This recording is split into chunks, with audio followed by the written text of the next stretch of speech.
Good morning everyone, कैसे हो आप लोग? आई होप सब लोग अच्छे होंगे, है ना जी। कल हम लोग ने पढ़ लिए हैं क्रॉस प्रोडक्ट और वेक्टर प्रोडक्ट को कंप्लीट कर लिए। चलिए आज उसके रिलेटेड कुछ क्वेश्चंस करते हैं, है ना। तो आज का जो भी जितना क्वेश्चन है बच्चों वो एनसीईआरटी के रिलेटेड रहेगा। इसका मतलब आप लोगों को एक चीज पता चल गया कि आज आपका होमवर्क कितना वाला क्या मिलने वाला है, एनसीईआरटी का चैप्टर नंबर 10.4, है ना। तो आज का होमवर्क हो जाएगा आपका एक्सरसाइज 10.4। चलिए क्वेश्चन स्टार्ट करते हैं एनसीईआरटी का। तो अगर हम पहला क्वेश्चन लेते हैं तो चलो पहला प्रोडक्ट में ही ले लेते हो। अगर ए क्रॉस बी हमें फाइंड करना है, यहाँ पे निकालना है फाइंड ए क्रॉस बी, फाइंड ए क्रॉस बी यानी मॉडुलस फाइंड करना बच्चों, डायरेक्शन नहीं पता करना, अभी मॉडुलस से पता करना है, यानी ए और बी का क्रॉस प्रोडक्ट का मॉडुलस पता करना है। If a is equal to 2i cap plus j cap plus 3k cap और b इज इक्वल टू, है ना, b इज इक्वल टू हो जाएगा आपका 3i cap 5j cap minus 2k cap. ये आपको निकालना है, यानी ए वेक्टर दिया गया है, बी वेक्टर दिया गया है, इसके क्रॉस प्रोडक्ट का मैग्नीट्यूड निकालना है बच्चों। इसके क्रॉस प्रोडक्ट क्या निकालना है? मैग्नीट्यूड। तो आपको कल हम बताए थे, है ना। आप चाहे आपको फॉर्मूला याद रखिए या तो फिर डिटरमिनेंट सॉल्व कीजिए। फॉर्मूला क्या था इसका? अगर आप फॉर्मूला याद रखना चाहते हैं तो ये क्या था? A1 A2 A3 B1 B2 B3, है ना। तो क्या था formula? A2 B3 minus A3 B2, है ना, ये था। इसके साथ i कैप था, याद अगर आपको है तो। उसके बाद क्या था आपका? जैसे कि 1 2 3 था ना, i पहला था तो दूसरा तीसरा, उसके बाद j दूसरा है, j दूसरा तो उसके बाद तीसरा और पहला माइनस A1 B3, है ना, A1 B3, ये हो गया j कैप। उसके बाद A1 B2 minus A1 A2 B1, ये हो गया आपका k कैप, ठीक है। तो या तो इसको फॉर्मूला याद रखिए इस वेक्टर का और फिर इसका मैग्नीट्यूड निकाल दीजिएगा। और अगर फॉर्मूला आपको याद नहीं हो रहा है तो आप डायरेक्ट क्या कीजिएगा बच्चों? डायरेक्ट क्या कीजिएगा? हम डायरेक्ट कहानी बताते हैं, i j k, है ना, i j k, i का क्या है 2 3 1 5 3 माइनस 2, इसका डिटरमिनेंट निकाल लीजिए। तो क्या निकाल लीजिए बच्चों? डिटरमिनेंट निकालिए। तो डिटरमिनेंट निकालना तो इजी है ना। डिटरमिनेंट निकालने में आपको कोई ज्यादा प्रॉब्लम नहीं करना है। जो क्या क्या करना होगा, अगर i कैप लेते हैं, i कैप को मल्टीप्लाई करते तो इससे ये मल्टीप्लाई होगा -2 -15, ठीक है, प्लस उसके बाद हमारा j कैप होगा, है ना। तो j कैप के साथ माइनस j मल्टीप्लाई होगा ना, माइनस j मल्टीप्लाई होगा।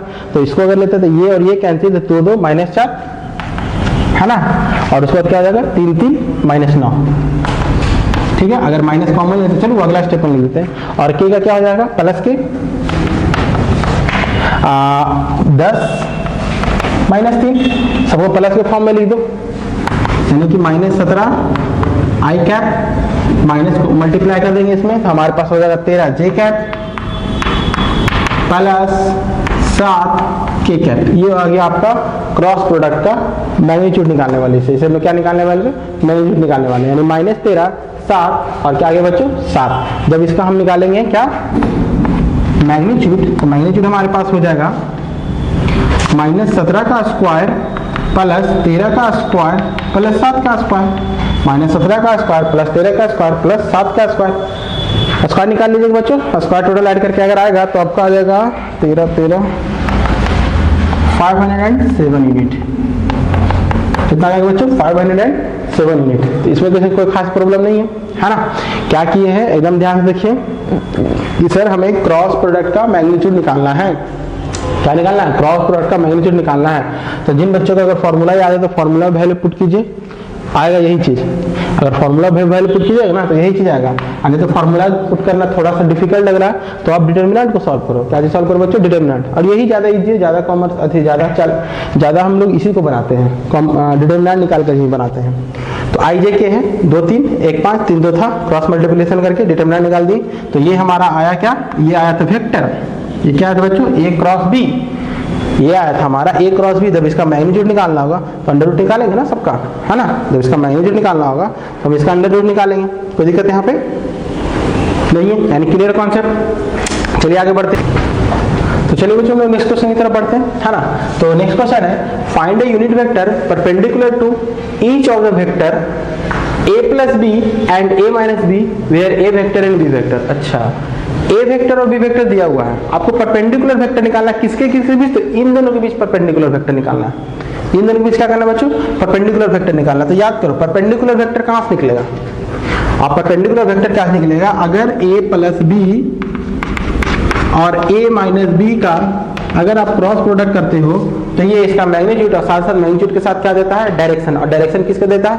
इसके परपेंडिकुलर उसके परपेंडिकुलर देता है ना बच्चों, कि इसके परपेंडिकुलर उसके परपेंडिकुलर क्या प्रोवाइड करता है? डायरेक्शन। तो आपको वहां से डायरेक्शन प्रोवाइड हो जाएगा और फिर आपको क्या निकालना? Unit vector. तो यूनिट वेक्टर तो वहां से निकल ही जाएगा ना आराम से, यानी आपको वो वेक्टर पता चल जाएगा, तो यूनिट वेक्टर तो आप निकाल ही सकते हो, है ना।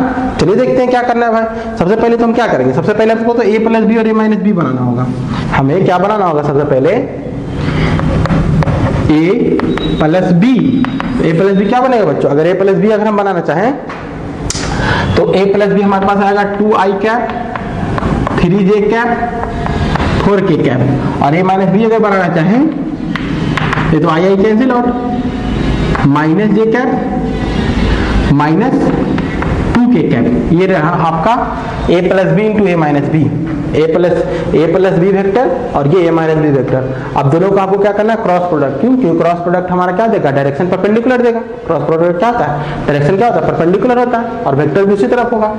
तो a plus b cross a minus b जैसे हम किए तो इन दोनों का प्रोडक्ट जो होगा बच्चों, इन दोनों का जो प्रोडक्ट होगा वो एक वेक्टर होगा। किस डायरेक्शन में वेक्टर होगा? तो परपेंडिकुलर, जो कि हमारा डिमांड कर रहा है, यानी डिमांड कर रहा है कि परपेंडिकुलर डिमांड कर रहा है। तो इन दोनों का प्रोडक्ट हमेशा वेक्टर में होगा, परपेंडिकुलर डायरेक्शन में।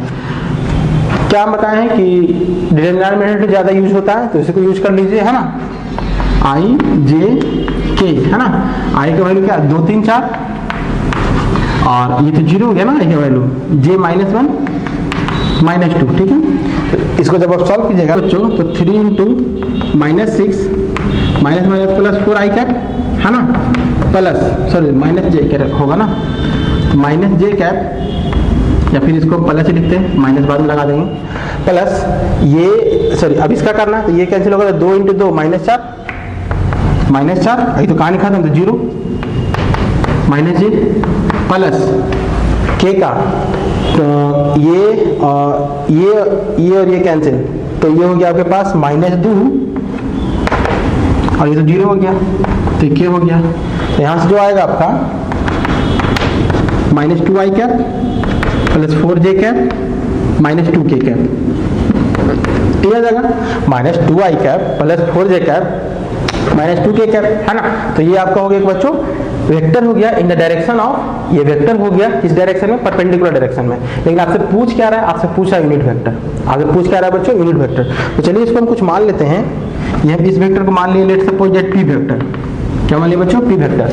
तो पी वेक्टर का अगर यूनिट वेक्टर निकालना है तो पी का वेक्टर क्या होता है? P vector divide by P vector का मॉडुलस, है ना। यूनिट वेक्टर अगर निकालना है तो पी वेक्टर का मॉडुलस, तो पी वेक्टर को हम पी वेक्टर लिख देते हैं यहाँ पे, पी वेक्टर है minus 2i cap plus 4j cap minus 2k cap divide by इसका मॉडुलस निकाल लीजिए यहीं पे, मैग्नीट्यूड इसका कितना होगा? 2 का 4, 4 का 16, फिर 2 का 4, कितना होगा? 16 20 24, 24। अगर उसको फ्रैक्शन लिखना अभी ये निकालना चाहते हैं सॉल्व, तो 2√6 कितना देगा बच्चा? 2√6, इसका मैग्नीट्यूड क्या है? क्या 2√6। अब डिवाइड बाई 2√6 करेंगे तो आएगा हमारे पास minus 2/2√6 upon i cap plus 4/2√6 upon j cap minus 2√6 k cap, ठीक है। अच्छा अगर कुछ आप काटना चाहते तो काट लीजिए, माइनस माइनस कैंसिल, माइनस 1/√6 आई कैप 2 बार में कट गया, प्लस 2/√6 जे कैप माइनस 2 कैंसिल माइनस 1/√6 के कैप। तो ये हो गया बच्चों आपका unit vector, this is required your unit vector, जो कि किस डायरेक्शन में है? ए इसके और इसके परपेंडिकुलर डायरेक्शन में है, और इसके क्या बच्चों? परपेंडिकुलर डायरेक्शन में है। ये आपका रिक्वायर्ड यूनिट वेक्टर हो गया। समझने में कोई खास दिक्कत नहीं है। जैसे आपको बोला था कि सर हमको परपेंडिकुलर डायरेक्शन में इसका चाहिए, इसका मतलब हमें वहाँ पे क्रॉस प्रोडक्ट लगा देना है। आगे आने वाले क्वेश्चन में जब भी आपको परपेंडिकुलर में चाहिए, देखो अगर परपेंडिकुलर जीरो हो गया तो वो डॉट हो गया, परपेंडिकुलर जीरो हो गया तो डॉट प्रोडक्ट हो गया, लेकिन परपेंडिकुलर में चाहिए, इसका मतलब क्रॉस प्रोडक्ट की बात कर रहा है। और क्रॉस प्रोडक्ट को सॉल्व करने का सबसे बेस्ट और सबसे अच्छा तरीका क्या, उसका डिटरमिनेंट सॉल्व कर लीजिए। वो आपका आ गया है वेक्टर, वेक्टर से आपको निकालना था यूनिट वेक्टर, बहुत बार पढ़ चुके हैं यूनिट वेक्टर का कॉन्सेप्ट, है ना। तो यूनिट वेक्टर को वेक्टर से उसके मॉडुलस डिवाइड करते हैं, तो मॉडुलस हम निकाल ही लिए थे उस समय, सॉल्व हो गया, क्लियर है ना। चलिए अब एक ट्रायंगल के एरिया निकाल लेते हैं। अगर इसको इरेज करते हैं बच्चों, आप नेक्स्ट क्वेश्चन को डाउन कीजिए, नोट डाउन कीजिए और इसको बनाने की कोशिश कीजिए बच्चों। क्वेश्चन हमेशा क्या कीजिए, बनाने की कोशिश कीजिए। ए का वैल्यू 1 1 1 1 1 1 1 1 1, बी का वैल्यू 1 2 3 1 2 3 और सी का वैल्यू है आपके पास 2 3 1। तो आपको निकालना है area, area of triangle ABC. क्या निकालना है बच्चों, एरिया ऑफ ट्रायंगल एबीसी। इसे क्या निकालना है, एरिया निकालना है। तो आई थिंक ये निकल जाएगा, है ना। ए का वैल्यू दिया हुआ है, बी का वैल्यू दिया हुआ है, सी का वैल्यू दिया हुआ है, आपको एरिया निकालना है। ये दिक्कत बच्चों कैसे निकालेंगे, याद है? चलिए बताते हैं। हालांकि आप इसको 2 मिनट वीडियो पॉज करके बना लीजिए ना, उसके बाद आंसर मिला लीजिएगा। वीडियो पॉज कीजिए और 2 मिनट इसको बनाइए और आंसर मिलाइए। और जिसका नहीं मिल रहा वो यहाँ देखिए। चलिए, अगर हमारे पास A B C, A B C है, ठीक है, और अगर ए बी सी ये एक अगर वेक्टर है और ये एक अगर वेक्टर है, तो इस ट्रायंगल का जो एरिया हो जाएगा 1/2 इंटू ए बी इंटू ए सी हो जाएगा। क्या हो जाएगा बच्चों, ए बी इंटू ए सी। इसमें तो किसी कोई डाउट नहीं होगा। तो अगर हमारे पास ए बी निकालना है तो कैसे निकलेगा, ए बी चौक बढ़िया नहीं है, थोड़ा देख लेते हैं। तो ए बी कैसे निकलेगा, तो ए बी वेक्टर का निकालना आपको, हाँ आवाज बढ़िया चौक। तो बी के कंपोनेंट में से ए का कंपोनेंट सारा माइनस हो जाएगा। ए बी वेक्टर निकालना तो क्या ना, बी के कंपोनेंट से ए का कंपोनेंट माइनस कीजिए। तो बी के कंपोनेंट में से ए का कंपोनेंट माइनस, बी में से एक में से एक गया तो 0, यानी आई कैप जे आई कैप कुछ भी नहीं रहा, 2 में से एक गया तो सिर्फ जे कैप, 3 में से एक गया 2 के कैप। ये पता चला पहले आपको। अब ए बी निकल गया, अब ए सी चाहिए। AC कहाँ, AC यानी कि C के कंपोनेंट में से A का कंपोनेंट माइनस करना। तो C का कंपोनेंट 2 में से 1 गया तो 1, यानी I कैप, 3 में से 1 गया 2, J कैप 1 में से 1 गया 0, यानी K कैप कहानी खत्म। यानी यही आपका आएगा। AB का वैल्यू आपके पास ये आ गया और AC का वैल्यू क्या आ गया बच्चों, ये आ गया। यानी AB वेक्टर और AC वेक्टर आपके पास पता है, AB वेक्टर AC वेक्टर आपको पता है। तो ट्रायंगल के लिए आपको पता है कि अगर ट्रायंगल के लिए निकालना है किसी भी ट्रायंगल का दो एडजेसेंट साइड का क्रॉस प्रोडक्ट और हाफ मल्टीप्लाई होता है ना, एरिया ऑफ ट्रायंगल। तो दिक्कत बच्चों नहीं है, यहाँ पे क्लियर है। तो चलिए अब इन दोनों को क्रॉस प्रोडक्ट करते हैं। निकाल लीजिए, डिटरमिनेंट से निकाल लीजिए। आई जे के, आई का वैल्यू यहाँ पे कुछ नहीं है तो 0, जे का वैल्यू 1, के का वैल्यू 2। यहाँ पे आई का वैल्यू 1, जे का वैल्यू 2, के का वैल्यू कुछ नहीं तो 0। कोई दिक्कत, इसको तुरंत सॉल्व हो जाएगा। अगर हम आई को सॉल्व करना चाहें तो आई कैंसिल, ये और ये कैंसिल, 1 इंटू 0 तो 0, 2 इंटू 2 -4 तो -4 आई कैप प्लस ये और ये कैंसिल, 0 इंटू 0 कहानी खत्म, -2 माइनस जे कैप प्लस ये और ये खत्म, 0 इंटू 2 खत्म, यानी 1 इंटू 1 यानी कि -1 के कैप। तो आपके पास आ गया यहाँ से -4 आई कैप प्लस 2 जे कैप माइनस के कैप, है ना, माइनस के कैप। इसका मैग्नीट्यूड क्या चाहिए बच्चों, इसका हमको मैग्नीट्यूड चाहिए। देखो वहाँ तो हम सिर्फ वेक्टर ही निकाले ना, हम वहाँ पे क्या निकालें, सिर्फ वेक्टर निकाले, हमें इसका चाहिए मैग्नीट्यूड। तो मैग्नीट्यूड क्या होगा, तो मैग्नीट्यूड निकालने में तो किसी को कोई खास दिक्कत नहीं है। मैग्नीट्यूड हमारे पास हो जाएगा इसका, अगर निकालेंगे तो ए बी क्रॉस ए सी का मैग्नीट्यूड 4 का 16, 2 का 4 प्लस 1, मैग्नीट्यूड आ गया 21, 4 का स्क्वायर 16, 2 का 4, 1 का 1, तो मैग्नीट्यूड आ गया आपको बस बच्चों 21। तो आपको एरिया आ गया, तो हो तो गया ना एरिया, यानी कि 21 √2 यूनिट स्क्वायर। क्योंकि हमारे पास एरिया हमेशा स्क्वायर यूनिट में होता है। एरिया क्या होता है बच्चों? स्क्वायर की यूनिट में होता है। कॉन्सेप्ट क्लियर है? कोई समझने में कोई डाउट नहीं है ना? चलिए आगे बढ़ते हैं नेक्स्ट। तो चलिए बच्चों नेक्स्ट क्वेश्चन की तरफ बढ़ते हैं ना। नेक्स्ट क्वेश्चन काफी इजी है। If a unit vector a makes angle with π/3 with i cap, अच्छा π/4 with j cap and acute angle with k cap, then find theta and hence the component of a. अच्छा, तो ये बच्चों जब हम cross product पढ़ा रहे, sorry dot product पढ़ा रहे थे, तो उसमें भी ये क्वेश्चन एक बार आया था, है ना? तो हम लोग डॉट प्रोडक्ट पढ़ा रहे थे, उसमें भी ये क्वेश्चन आया था। ये कोई जरूरी नहीं कि इसमें आप क्रॉस प्रोडक्ट की तरह से बनाओ या डॉट प्रोडक्ट की तरह से बनाओ, दोनों का मेथड सेम ही है ना? दोनों का मेथड ऑलरेडी आपका क्या है? सेम है। और ऐसे भी इसको एक बार आपको हम बता चुके हैं, है ना? डॉट प्रोडक्ट में अगर जाकर देखो वीडियो तो आपको बना हुआ होगा, तो आई थिंक कि बताने का जरूरत नहीं है। फिर भी चलो एक बार देख लेते हैं, बता देते हैं आपको। ऐसे भी देखो ना, एंगल के आई के साथ क्या बनता है? आई आपके पास क्या एक्स एक्सिस को डिनोट करता है ना? एक्स एक्सिस के साथ एंगल क्या बनता है? अल्फा। कौन सा एंगल बनता है? अल्फा। और जे क्या डिनोट कर रहा है? By axis. बाई के साथ क्या बनता है? के, सॉरी बाई के साथ क्या बनता है? Angle beta. और उसके साथ जेड एक्सिस के साथ क्या बनता है? के डिनोट कर रहा है जेड एक्सिस को, जेड एक्सिस का बनता है गामा। ठीक है, अल्फा बीटा गामा। तो हम जानते हैं कि cos alpha l equal to cos alpha, है ना? M equal to cos beta, n equal to cos gamma. इसमें किसी को खास दिक्कत नहीं है। एल इजकल टू क्या होता है? कॉस अल्फा के बराबर, m equal to cos beta के बराबर, और एन इजकल टू क्या है? कॉस गामा के बराबर। तो आपके पास क्या आ जाएगा? L square plus m square plus n square equal to 1 होता है ना? ये आपको प्रोसेस पता है कि sir l square plus m square plus n square equal to क्या होता है? तो एल स्क्वायर का वैल्यू क्या है? देखो कॉस अल्फा दिया होगा, अल्फा का वैल्यू क्या दिया होगा? देखो ध्यान से, आई के साथ बन रहा है π/3, है ना? तो कॉस अल्फा क्या हो जाएगा? यानी cos π/3 root 3 by, sorry cos π/60 ना, तो 1/2। उसके बाद क्या है? π/4। बीटा आपके पास है π/4, तो कॉस बीटा आपके पास हो जाएगा बच्चों 1/2। तो इसमें दिक्कत नहीं है। तो यहाँ पे आप पुट कर दीजिए, एल का वैल्यू क्या पुट कीजिएगा? कॉस अल्फा 1/2, तो 1/2 का होल स्क्वायर। एम है आपके पास क्या है? कॉस बीटा क्या है? 1/2 का होल स्क्वायर, सॉरी रूट 2 का whole square plus n square को हम लोग रहने दिए। अब एन स्क्वायर में फाइंड आउट करना है, क्योंकि एन स्क्वायर फाइंड आउट होगा तो कॉस गामा फाइंड आउट हो जाएगा, है ना? चलिए, तो 1/4 1/2 plus n square equal to 1 आपके पास आ गया 3/4, है ना? यानी एन स्क्वायर इक्वल टू 1/4, यानी एन का वैल्यू प्लस माइनस 1/2। अब एन का वैल्यू प्लस माइनस 1/2 है, तो आपके पास कॉस कितना हो जाएगा? अगर एन इक्वल टू क्या आपके पास?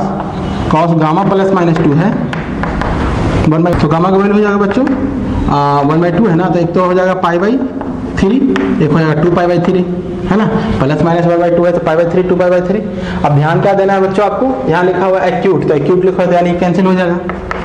एक्यूट लिखा था वो तो कैंसिल हो जाएगा आपका, यानी गामा का वैल्यू क्या हो जाएगा? π/3, यानी कि कॉस गामा आपके पास हो जाएगा, कॉस गामा हो जाएगा आपके पास 1/2। अच्छा, तो आपको बोला है आप कंपोनेंट लिखने के लिए, तो कंपोनेंट आपको क्या लिख सकते हैं? वेक्टर कंपोनेंट स्केलर कंपोनेंट दोनों लिख सकते हैं, है ना? वेक्टर कंपोनेंट स्केलर कंपोनेंट आप दोनों लिख सकते हैं। तो वेक्टर कंपोनेंट क्या हो गया? वेक्टर कंपोनेंट को हम इस तरह से रिप्रेजेंट कर सकते हैं, cos alpha i cap, cos beta j cap, cos gamma k cap. सबका वैल्यू पुट कर दीजिए। कॉस अल्फा क्या है? अल्फा का value π/3, cos beta π/4, cos gamma π/3 k cap. क्या देगा ये?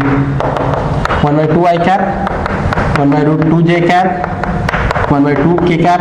तो आपके पास जो कंपोनेंट होगा 1/2 1/2 1/2, है ना? और वेक्टर कंपोनेंट 1/2 आई कैप, 1/2 जे कैप, 1/2 के कैप। अगर वेक्टर कंपोनेंट हेलो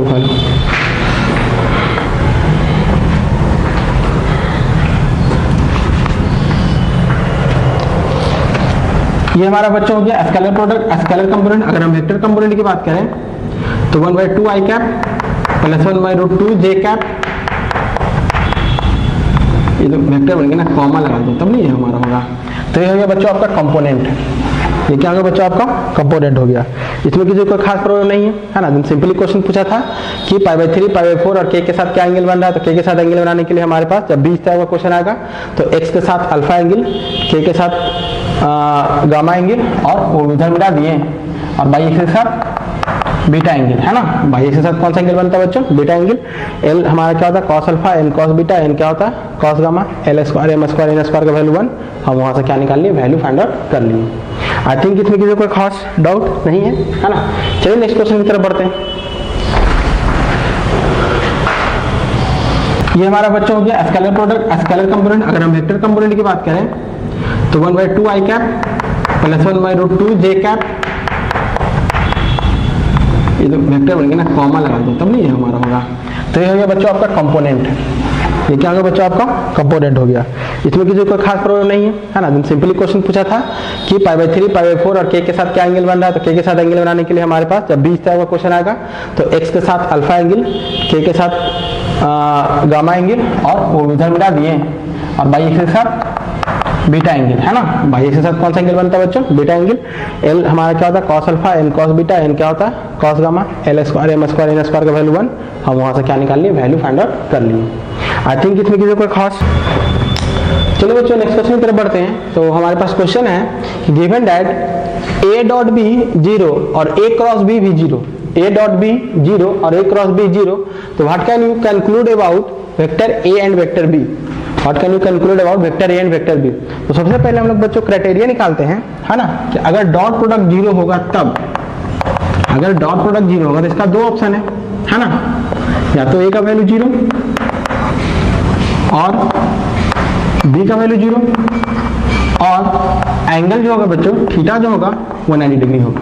यही ना हो सकता है कि डॉट प्रोडक्ट 0 होने का संभावना कब है? सर डॉट प्रोडक्ट 0 कब होगा? जब a का मॉडुलस 0, क्योंकि डॉट प्रोडक्ट क्या होता है आपके पास? डॉट प्रोडक्ट होता है आपका क्या? a का मॉडुलस, b का मॉडुलस, cos थीटा। तो या तो ये 0, तीन चीज मल्टीप्लाई कर रहे हैं ना, तो तीन चीज में अगर एक चीज भी 0 आ जाएगा तो हमारा 0 होगा। तीन चीज को मल्टीप्लाई कर रहे हैं, तीनों में आंसर हमारा 0 आ रहा है, तो आइदर a 0 या तो b 0, है ना, आइदर a 0 या तो क्या होगा हमारे पास b 0, आइदर थीटा को 90 डिग्री, क्योंकि cos 90 डिग्री हमारा क्या हो जाता है बच्चों? 0 हो जाता है। या तो ये कंडीशन एग्जिस्ट करता है, और अगर a क्रॉस b लिखते हैं, a का मॉडुलस b का modulus sin theta n cap, है ना, तो यहाँ पे 0 होने का संभावना क्या है? तो यहाँ पे अगर 0 तभी होगा अगर ये 0 है आपका, तो या तो a का मॉडुलस से b का मॉडुलस 0 हो सकता है, और या फिर थीटा 0 डिग्री 180 डिग्री हो सकता है ना। 0 डिग्री क्या हो सकता है? 180 डिग्री हो सकता है। तो अब कंडीशन ये है कि यहाँ पे a वेक्टर b वेक्टर की बात किया है, तो कोई भी या तो दो वेक्टर या तो 90 डिग्री पे होगा, या तो 0 डिग्री पे होगा, या तो 180 डिग्री के बीच में बना होगा। कोई दो वेक्टर या तो वो 90 डिग्री का एंगल बना रहा होगा, या तो 0 डिग्री या तो 180, यानी तीनों में से कोई एक एंगल होगा। ये तो कंफर्म है ना, ये तीनों में से एक एंगल होगा, यानी तीनों एंगल नहीं हो सकता है। इसका मतलब एंगल का लोग कहानी खत्म है, यानी एंगल से यहाँ पे डिटरमाइन ही नहीं करना, एंगल हमें डिटरमाइन ही नहीं करना। अब हमें डिटरमाइन करना क्या होगा कि सर या तो a वेक्टर 0 होगा या तो b वेक्टर 0 होगा। कॉन्सेप्ट समझ में आया कि सर डॉट प्रोडक्ट में हमारे पास दो कंडीशन है, या तो ये या तो ये, और क्रॉस प्रोडक्ट में ये कंडीशन या तो ये या तो ये। अब दोनों हो रहा है, क्या हो रहा है बच्चों? एंड है, ये भी हो रहा है ये भी हो रहा है, तो ये भी हैपन है ये भी हैपन है, तो ये भी हो रहा है ये भी हो रहा है। इसका मतलब सर एंगल तो चेंज नहीं ना हो सकता है। अगर दो वेक्टर एक एंगल पे डिनाइट होगा, बना हुआ होगा, तो या तो वही एंगल होगा, या तो 90 होगा या तो 180 होगा, है ना। तो ये दोनों एंगल के बारे में हम नहीं कुछ कर सकते, लेकिन हम ये कह सकते हैं कि सर ये चीज दोनों में कॉमन आ रहा है। ये चीज क्या आ रहा है? दोनों में कॉमन आ रहा है, क्योंकि दो वेक्टर का अगर क्रॉस प्रोडक्ट भी 0 हो और क्रॉस प्रोडक्ट भी 0 हो और डॉट प्रोडक्ट भी 0, सॉरी डॉट प्रोडक्ट भी 0 और क्रॉस प्रोडक्ट भी 0 हो, इसका मतलब क्या है? वो दोनों वेक्टर का या तो a का मैग्नीट्यूड 0 होगा, here we conclude either a vector का मॉडुलस 0 और b वेक्टर का मॉडुलस 0, या तो a 0 होगा या तो b 0 होगा, क्योंकि एंगल हमारा नहीं होगा। अगर एंगल 90 भी होता तो सिर्फ cos 0 होता, क्योंकि साइन का तो वैल्यू आ जाता ना। अगर साइन 0 भी होता तो फिर ये 0 नहीं होता, उसका वैल्यू 0 होता, इसका वैल्यू 0 नहीं होता। यानी यहाँ से एक चीज पता चल रहा है कि सर अगर दोनों का दोनों 0 हो, क्रॉस प्रोडक्ट और वेक्टर प्रोडक्ट दोनों का दोनों अगर हमें 0 बता रहा है, तो इसका मतलब है कि सर दोनों का मैग्नीट्यूड, दोनों वेक्टर में से किसी एक का मैग्नीट्यूड हमारा क्या होगा बच्चों? 0 होगा। कॉन्सेप्ट क्लियर है? चलिए, तो आज के लिए इतना ही रहने देते हैं। आज के लिए काफी इजी क्वेश्चंस हो गए। आज आप जल्दी से 10.4 का होमवर्क बना करके सेंड कीजिए।